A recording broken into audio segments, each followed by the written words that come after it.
শুনেছি মহেশ চুরি করতে নাকি ৩ চোর লাগে। প্রথম চোর মহেশের গলার ঘণ্টা খুলে বাজাতে বাজাতে গ্রামের উত্তর দিকে রওনা হয়। দ্বিতীয় চোর মহেশ নিয়ে গ্রামের দক্ষিণ দিকে যেতে থাকে।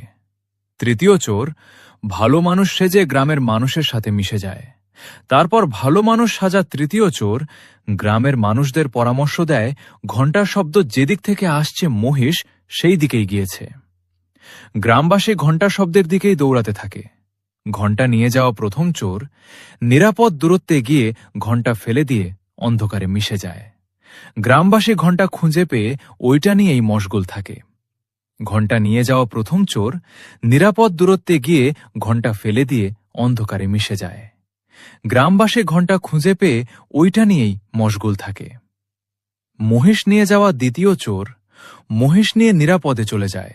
এদিকে ভদ্র মানুষরূপী তৃতীয় চোরকে কিছুক্ষণ পর আর খুঁজে পাওয়া যায় না।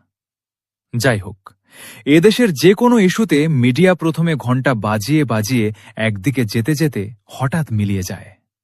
তারপর কথিত সুশীল সমাজের পরামর্শে দেশবাসী ঘণ্টা শব্দের দিকেই হাঁটতে থাকে। এদিকে ঘটনার মূল নায়ক ঘটনা ঘটিয়ে নিরাপদ স্থানে পৌঁছে যায়। মিডিয়া একসময় থেমে যায়, নতুন ইস্যু তৈরিতে ব্যস্ত হয়ে যায়।